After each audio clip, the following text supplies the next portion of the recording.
경제적, 민주적 발전을 이루어내고 있음에도 불구하고 우리는 절대 잊어서는 안 되는 것이 있습니다. 바로 우리나라가 분단되어 있다는 것이죠. 통일이 되지 않고 있는 한은 평화, 자주, 민주주의의 발전은 반쪽짜리일 수밖에 없습니다. 자, 우리는 남북 통일을 위해 어떤 노력을 기울여 왔을까요? 경제 성장 그리고 민주주의 성장과 더불어 우리나라는 세계적으로 그 위상이 높아가고 있습니다. 그러나 우리의 유구한 역사를 왜곡하는 사건들이 벌어지고 있죠. 과연 누가 왜 그러는 것일까요? 확인하고 싶으시죠? 따라가세요, 이 사람.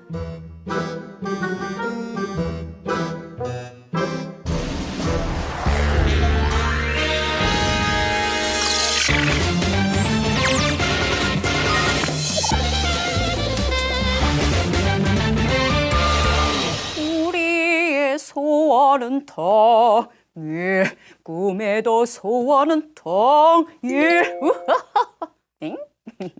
아, 그렇잖아. 우리는 발전에 발전을 거듭하고 있는데 북한은 어떻게 살고 있나 궁금해서 그러지.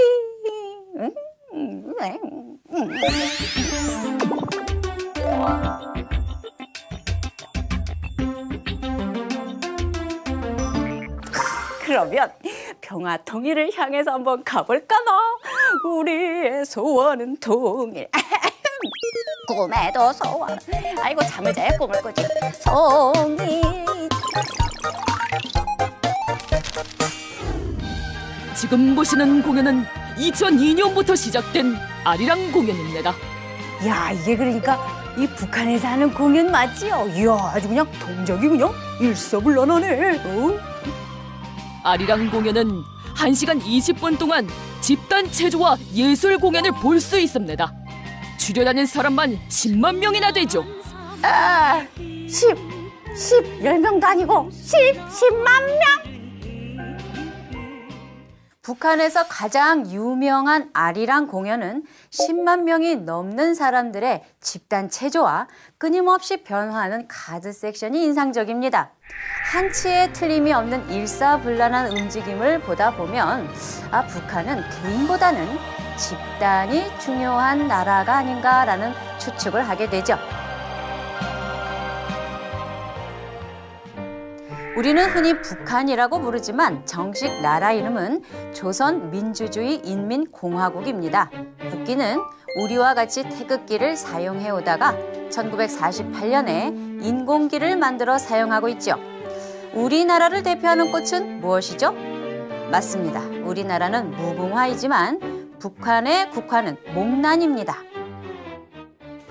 6.25 전쟁이 끝나고 김일성은 스스로 국가 최고 지위인 주석에 올라서 절대적인 권력을 행사하지요. 그리고 북한을 1인 지배 체제로 이끌어 나갑니다. 1994년 김일성이 죽으면서 그의 아들 김정일이, 그리고 2011년 김정일이 죽으면서 그의 아들 김정은이 권력을 이어가며 3대째 권력을 세습하고 있습니다. 이렇게 남과 북은 국기도 달라지고 국화도 달라졌지만 언젠간 꼭 만나야 하는 한민족이에요. 실제로 이 6.25 전쟁 때 말이야, 이 가족끼리 남과 북으로 갈라져서 헤어진 뒤에 만나지 못하는 사람들이 많았거든. 그래서 이 남과 북은 통일을 위한 노력의 하나로 이 6.25 전쟁 이후 40여 년 만인 1985년에 이산가족이 만날 수 있는 자리를 마련했다 이거야. 아이고, 이 외계인 만나보겠다고 말이야. 달나라도 가고 화성에도 가는 세상에. 아이고, 가족끼리 몇십 년 만에 이렇게 만나야 하다니. 아이고, 나는 우리 엄마 하루만 안 봐도 그냥 보고 싶고 그러더만. 아이고, 빨리 통일이 돼야지. 통일이 돼야 돼.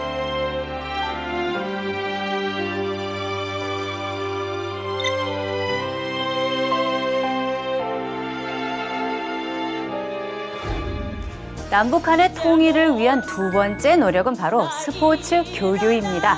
1991년 4월에 일본에서 열린 세계 탁구 선수권 대회에 최초로 남북 단일 팀으로 참가하죠. 이 팀 이름이 바로 코리아입니다. 그리고 단일 팀 D는 한반도기였고요. 국가는 아리랑이었습니다.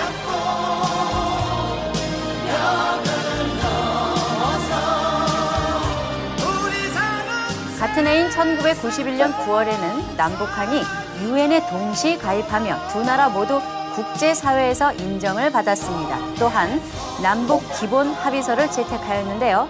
남북기본합의서에는 남북한이 화해하고 서로 공격하지 않을 것이며 교류하자는 내용이 담겨 있었죠. 즉, 미래의 통일을 남과 북이 함께 준비하자는 것이었습니다. 이후 1998년에 출범한 김대중 정부는 햇볕 정책을 실행합니다. 자, 햇볕 정책이란 경제적으로 어려움에 처한 북한을 도와주면서 포용하자는 정책이었죠.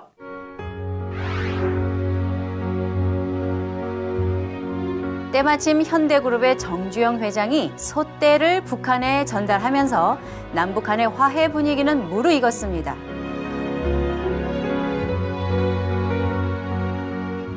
또한 금강산 관광이 시작되면서 본격적인 남과 북의 경제 협력이 시작되었죠. 이렇게 대북 포용 정책을 추진한 결과 2000년 김대중 대통령은 우리 지도자 최초로 평양을 방문하게 됩니다. 거기에서 김정일 국방위원장을 만나 서로 통일과 협력에 대해서 논의를 하죠. 이를 남북 정상회담이라고 합니다. 2박 3일 동안 진행된 이 정상회담에서 6.15 남북 공동선언이 발표되는데요. 이 선언으로 이 남북 관계는 새로운 변화를 맞이합니다.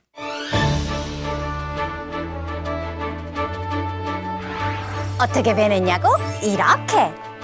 일단 15년 만에 이산 가족이 다시 만나게 되었어요. 서울에서 북한의 의주까지 붕 철도가 연결되었고요. 금강산도시 구경할 때 그 금강산을 구경할 수 있는 금강산 관광도 시작됐어요. 북한 개성에는 공단이 세워져서 남과 북의 경제 협력도 본격화되었습니다. 2007년에 노무현 대통령은 육로로 북한을 방문합니다. 이것은 우리의 평화 통일 의지를 세계에 알리는 것이었죠. 그리고 이후 제2차 남북 정상회담이 열립니다. 그런데 오늘날 남북 관계는 북한의 핵 개발, 미사일 발사 실험 등으로 많은 일들이 중단되는 등 다시 어려움에 처하게 되었습니다. 특히 2010년 서해상에서 북한의 연평도 포격으로 인해 남북 관계는 더욱 악화되었죠.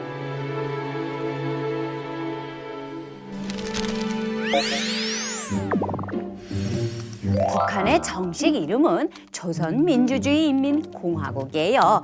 김일성, 김정일, 김정은으로 이어지는 권력 세습으로 지배되고 있는 나라지요.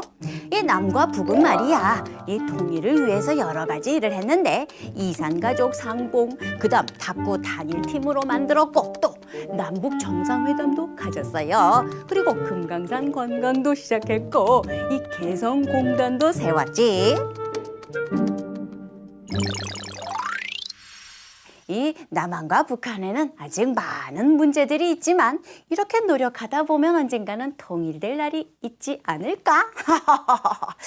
그나저나 우리 대한민국이 말이야, 세계 속에서 위상이 점점 높아져 가고 있는데 어떤 일들을 하나 그래? 거기에 걸맞는 뭔가를 좀 하나? 우리나라가 올림픽에 처음 참가한 것은 언제였을까요?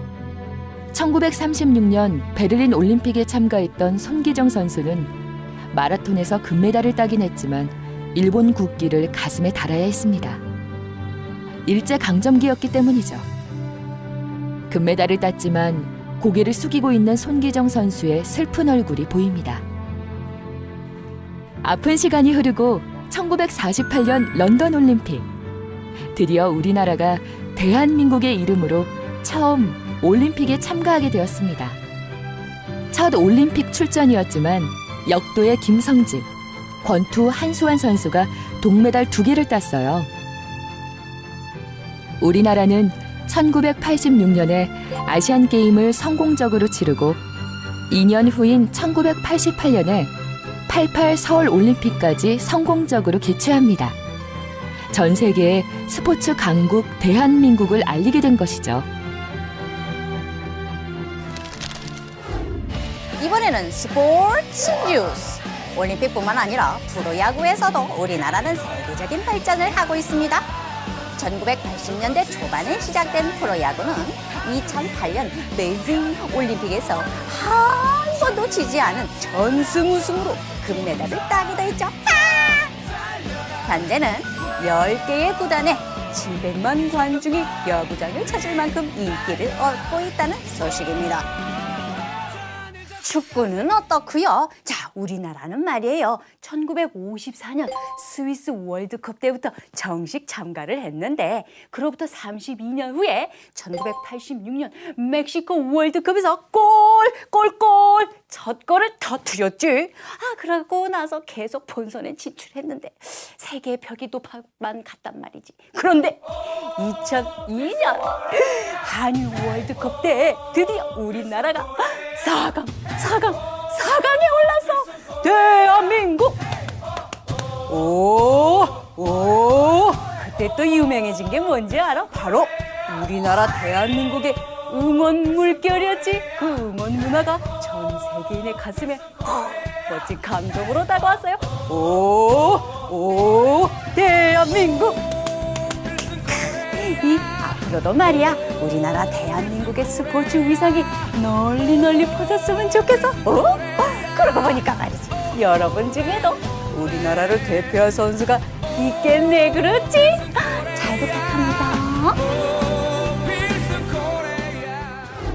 오빤 강남스타일. 여러분, 이 노래하고 춤 아나? 자, 우리나라의 대중문화는 말이야 이 한류라는 이름으로 전 세계를 유행하고 있어요. 그런데 이 한류라는 이름은 말이지 어떻게 시작됐느냐? 1990년대 말에 이 한국 드라마와 가요가 이 중국에 진출하면서 생겨난 이름이에요. 현재는 인터넷이 발전하면서 K-POP이라는 이름으로 또 많이 퍼져나가고 있지요. 이 한류 때문에 말이야. 거기 덩달아서 한국 상품이나 한국 문화 그리고 한국어까지 전 세계인이 관심을 가지는 아주 긍정적인 효과를 가져오고 있지.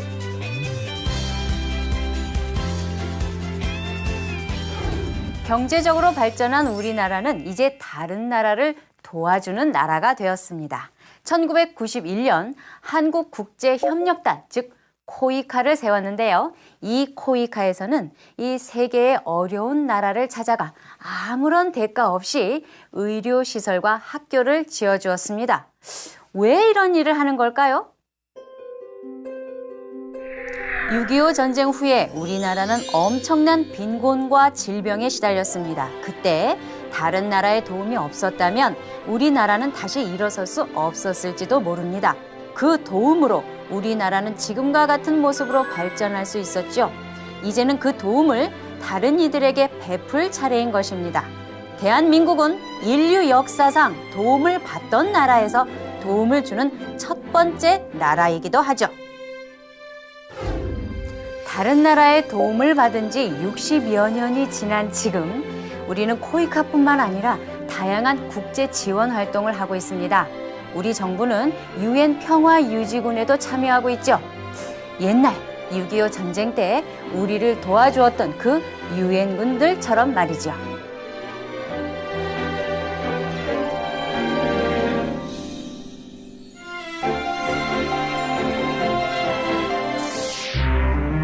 우리 일본이 한국을 침략했다고 하는 건 좀 그러니까 진출이라고 하는 게 좋겠습니다. 좋습니다. 3.1운동은 운동이 아니라 폭력적이고 소동을 일으킨 폭동이라고 표현하는 게 좋겠네요. 1982년 일본은 자신들의 한국 침략을 정당화하기 위해서 이처럼 거짓으로 조작한 역사관을 교과서에 실었습니다. 일본은 여기서 멈추지 않고 2001년과 2005년에 일본 극우단체에 의해 새로운 역사 교과서를 만들었습니다. 거기에는 이런 내용이 실려 있죠. 일제 침략 아니 일본의 한국 진출은 한국의 근대화 발전에 기여한 아주 긍정적인 결과를 낳았습니다. 이 일로 우리나라를 비롯한 주변국들은 일본에 항의하였지만 일본의 역사 왜곡은 계속되었습니다. 위안부 이야기는 우리 일본에게 불리합니다. 그러니까 역사책에서는 빼지요. 일본은 우리나라와 관련된 역사만을 왜곡하는 게 아니었습니다. 중국에서 벌인 난징 대학살도 역사책에서 지워버립니다. 심지어 역사를 왜곡해 우리 땅 독도마저 자기네 땅으로 우기고 있는 실정이죠. 독도 탐나는데 우리 일본 땅으로 하는 게 좋겠습니다. 독도를 다케시마라고 하고 한국이 우리 일본 땅을 불법적으로 점령하고 있다고 합시다.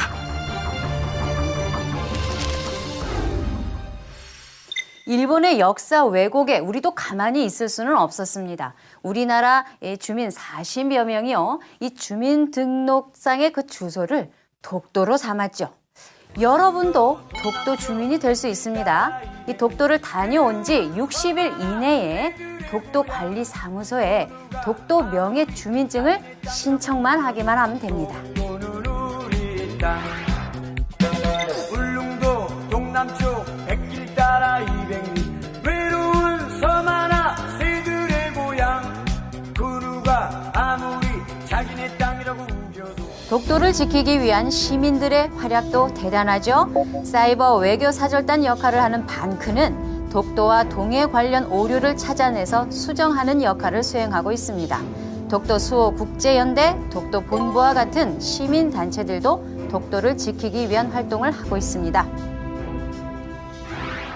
위안부 역시 일본이 역사를 왜곡하고 있는 부분입니다. 자, 일본은 그 위안부가 정부가 아닌 개인이 경영한 사업일 뿐이다라고 얘기하고 있죠. 그리고 이 위안부를 모집하는 데 있어서 강제성이 전혀 없었다고 이야기하고 있습니다. 자신들의 정부가 그렇게 심한 일을 했을 리가 없다라고 하죠.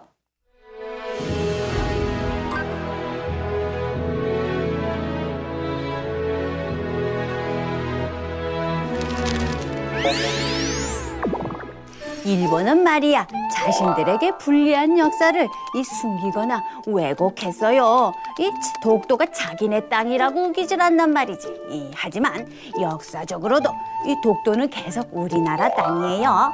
자, 이 반크나 다른 시민 단체들에서도 말이야 여전히 독도 지킴이 활동을 하고 있어요.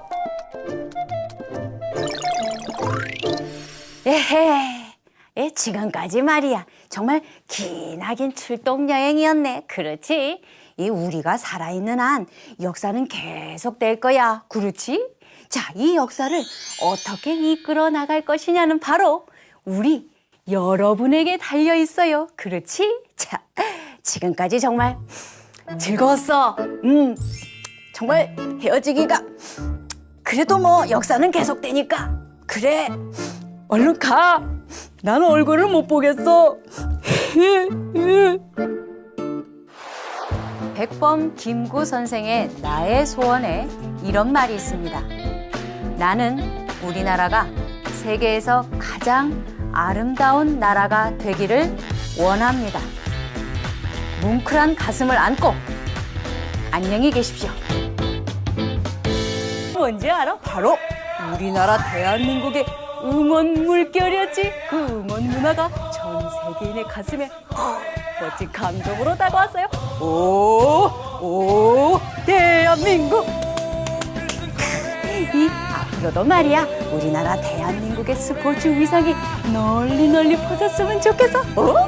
그러고 보니까 말이지 여러분 중에도 우리나라를 대표할 선수가 있겠네. 그렇지? 잘 부탁합니다. 오빤 강남스타일. 여러분 이 노래하고 춤 아나?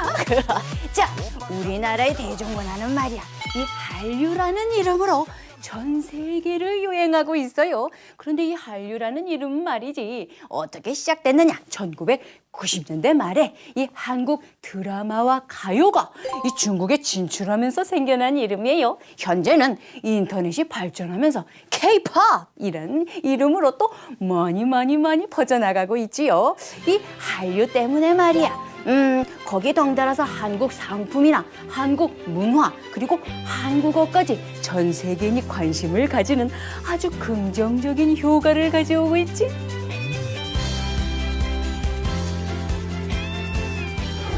경제적으로 발전한 우리나라는 이제 다른 나라를 도와주는 나라가 되었습니다.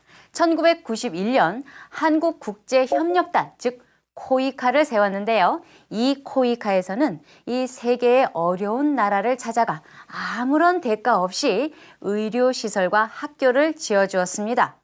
왜 이런 일을 하는 걸까요? 6.25 전쟁 후에 우리나라는 엄청난 빈곤과 질병에 시달렸습니다. 그때 다른 나라의 도움이 없었다면 우리나라는 다시 일어설 수 없었을지도 모릅니다. 그 도움으로 우리나라는 지금과 같은 모습으로 발전할 수 있었죠. 이제는 그 도움을 다른 이들에게 베풀 차례인 것입니다. 대한민국은 인류 역사상 도움을 받던 나라에서 도움을 주는 첫 번째 나라이기도 하죠. 다른 나라의 도움을 받은 지 60여 년이 지난 지금 우리는 코이카뿐만 아니라 다양한 국제 지원 활동을 하고 있습니다. 우리 정부는 UN 평화유지군에도 참여하고 있죠. 옛날 6.25 전쟁 때 우리를 도와주었던 그 UN군들처럼 말이죠.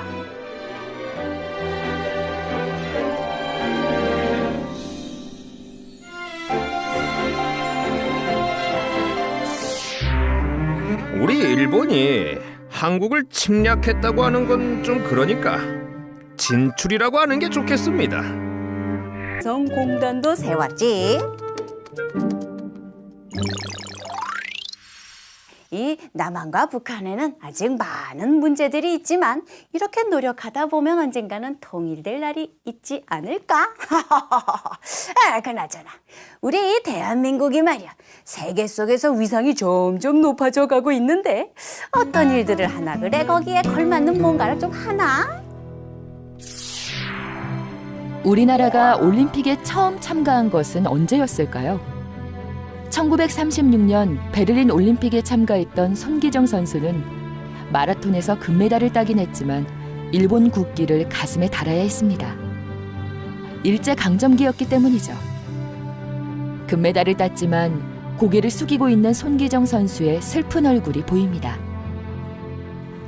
아픈 시간이 흐르고 1948년 런던 올림픽. 드디어 우리나라가 대한민국의 이름으로 처음 올림픽에 참가하게 되었습니다. 첫 올림픽 출전이었지만 역도의 김성진, 권투 한수환 선수가 동메달 2개를 땄어요. 우리나라는 1986년에 아시안게임을 성공적으로 치르고 2년 후인 1988년에 88 서울올림픽까지 성공적으로 개최합니다. 전 세계에 스포츠 강국 대한민국을 알리게 된 것이죠. 이번에는 스포츠 뉴스. 올림픽뿐만 아니라 프로야구에서도 우리나라는 세계적인 발전을 하고 있습니다. 1980년대 초반에 시작된 프로야구는 2008년 베이징 올림픽에서 한 번도 지지 않은 전승우승으로 금메달을 따기도 했죠. 현재는 10개의 구단에 700만 관중이 야구장을 찾을 만큼 인기를 얻고 있다는 소식입니다. 축구는 어떻고요? 자, 우리나라는 말이에요. 1954년 스위스 월드컵 때부터 정식 참가를 했는데 그로부터 32년 후에 1986년 멕시코 월드컵에서 첫 골을 터뜨렸지.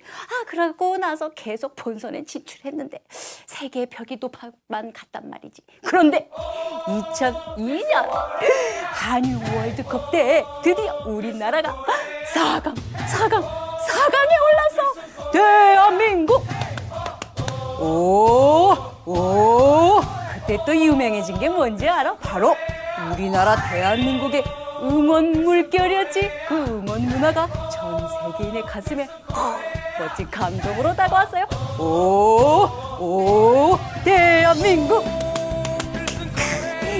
일본이 한국을 침략했다고 하는 건 좀 그러니까 진출이라고 하는 게 좋겠습니다. 좋습니다. 3.1운동은 운동이 아니라 폭력적이고 소동을 일으킨 폭동이라고 표현하는 게 좋겠네요. 1982년 일본은 자신들의 한국 침략을 정당화하기 위해서 이처럼 거짓으로 조작한 역사관을 교과서에 실었습니다. 일본은 여기서 멈추지 않고 2001년과 2005년에 일본 극우단체에 의해 새로운 역사 교과서를 만들었습니다. 거기에는 이런 내용이 실려 있죠. 일제 침략 아니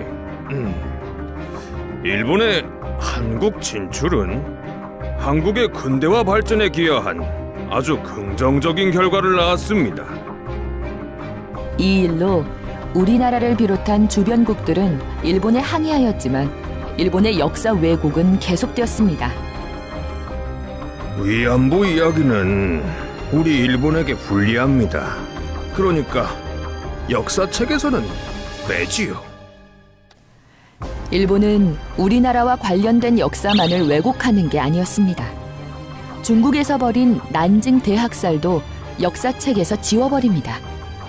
심지어 역사를 왜곡해 우리 땅 독도마저 자기네 땅으로 우기고 있는 실정이죠. 독도 탐나는데 우리 일본 땅으로 하는 게 좋겠습니다. 독도를 다케시마라고 하고 한국이 우리 일본 땅을 불법적으로 점령하고 있다고 합시다.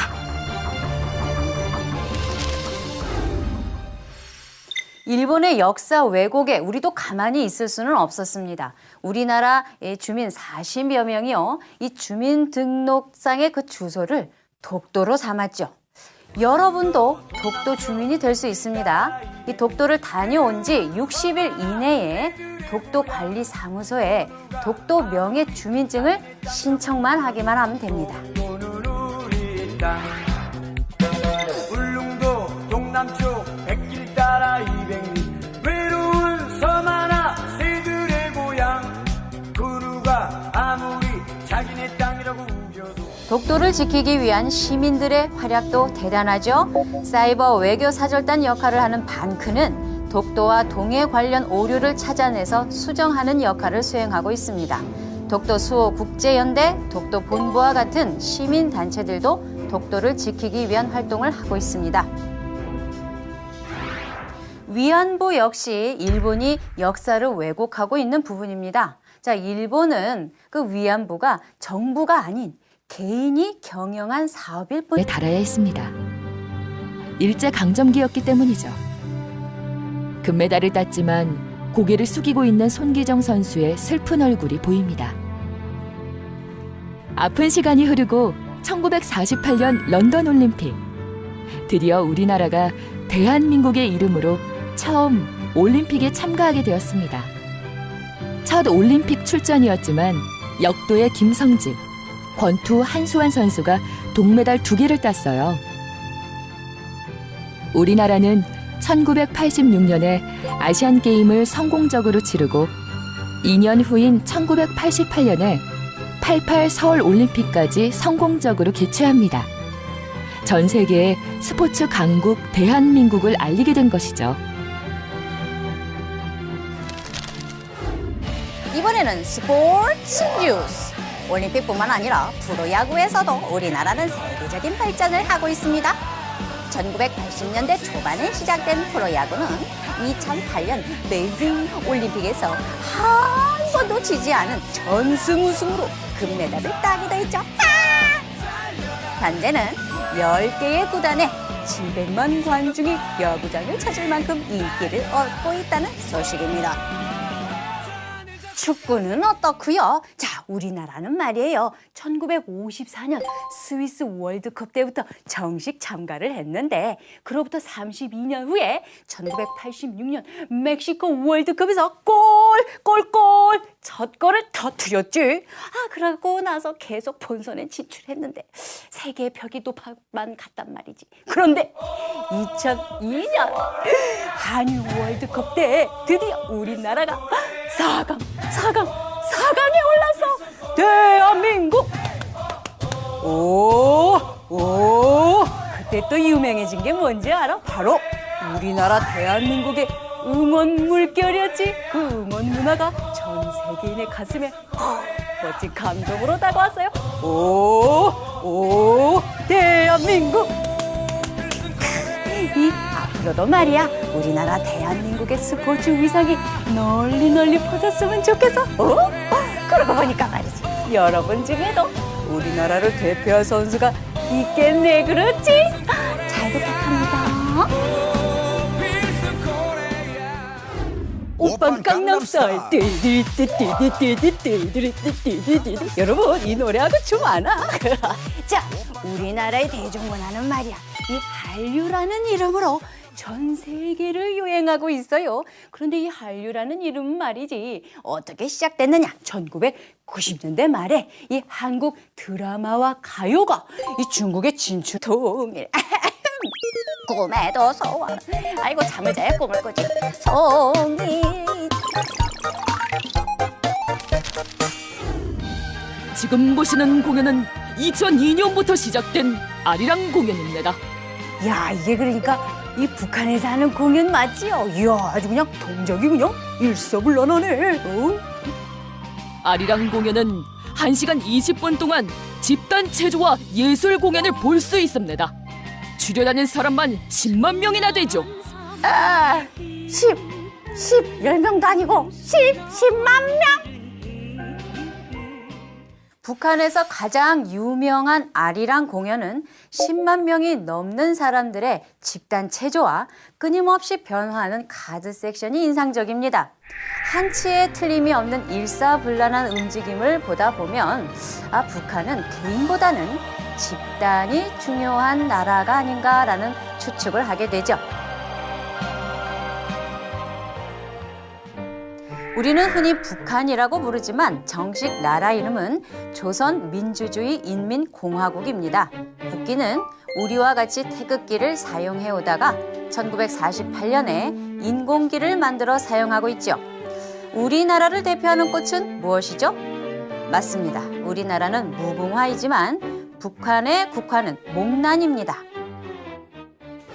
6.25 전쟁이 끝나고 김일성은 스스로 국가 최고 지위인 주석에 올라서 절대적인 권력을 행사하지요. 그리고 북한을 1인 지배체제로 이끌어 나갑니다. 1994년 김일성이 죽으면서 그의 아들 김정일이, 그리고 2011년 김정일이 죽으면서 그의 아들 김정은이 권력을 이어가며 3대째 권력을 세습하고 있습니다. 이렇게 남과 북은 국기도 달라지고 국화도 달라졌지만 언젠간 꼭 만나야 하는 한민족이에요. 실제로 이 6.25 전쟁 때 말이야 이 가족끼리 남과 북으로 갈라져서 헤어진 뒤에 만나지 못하는 사람들이 많았거든. 그래서 이 남과 북은 통일을 위한 노력의 하나로 이 6.25 전쟁 이후 40여 년 만인 1985년에 이산가족이 만날 수 있는 자리를 마련했다 이거야. 아이고, 이 외계인 만나보겠다고 말이야 달나라도 가고 화성에도 가는 세상에, 아이고 가족끼리 몇십 년 만에 이렇게 만나야 하다니. 아이고, 나는 우리 엄마 하루만 안 봐도 그냥 보고 싶고 그러더만. 아유, 빨리 통일이 돼야지. 통일이 돼야 돼.